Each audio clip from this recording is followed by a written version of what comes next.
তানজিদ তামিম আর সৌম্য সরকার নাকি সাইফ হাসান আর তামিম নিউজিল্যান্ডের বিপক্ষে প্রথম ম্যাচের আগে এবার ওপেনিং পজিশন নিয়ে মধুর সমস্যায় পড়েছে টাইগার টিম ম্যানেজমেন্ট।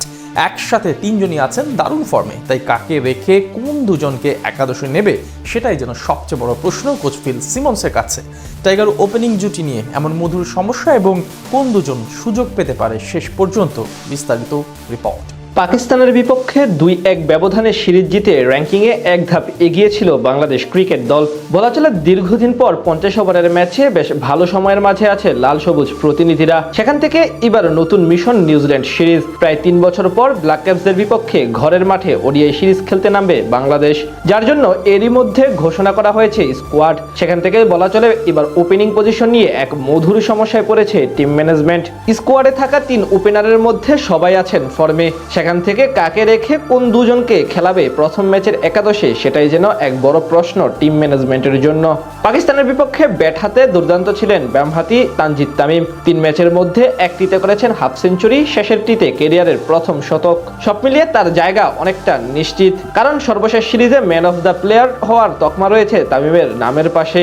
এদিকে ব্যাট হাতে পাকিস্তানের বিপক্ষে সিরিজে ৩ ম্যাচে ব্যর্থ হলেও অফ ফর্ম কাটিয়ে আবারও রানের মাঝে ফেরার ইঙ্গিত পাওয়া গেছে ডানহাতি সাইফ হাসানের কাছ থেকে।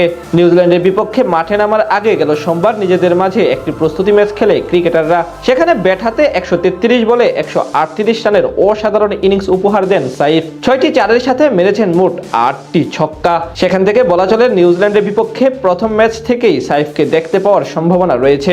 অন্যদিকে গেল বছর ঘরের মাঠে শেষ সিরিজে ওয়েস্ট ইন্ডিজের বিপক্ষে সর্বোচ্চ রানের মালিক ছিলেন সৌম্য সরকার। গেল ২ বছর এই ফরম্যাটে দেশের অন্যতম সফল ব্যাটার ধরা হয় তাকে। তবুও পাকিস্তানের বিপক্ষে একটি ম্যাচেও একাদশে ছিলেন না তিনি, যা নিয়ে বেশ জোরে সোরে আলোচনা হয়। সেখান থেকে এই সিরিজে প্রথম ম্যাচ থেকে সৌম্য সরকারকে বিবেচনা করতে পারে টিম ম্যানেজমেন্ট। তার উপর প্রস্তুতি ম্যাচে অর্ধশতক করেছেন এই বামহাতি ওপেনার। সব মিলিয়ে এই মুহূর্তে কোচ ফিল সিমন্সকে একাদশ নির্বাচনে এক প্রকার চ্যালেঞ্জ ফেস করতে হবে।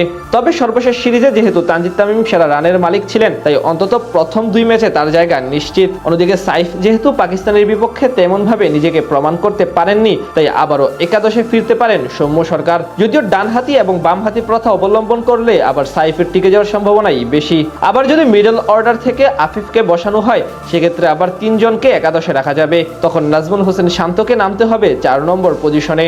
কিন্তু সেই ঝুঁকি নিবে কিনা টিম ম্যানেজমেন্ট, সেটাও এক প্রকার বড় প্রশ্ন।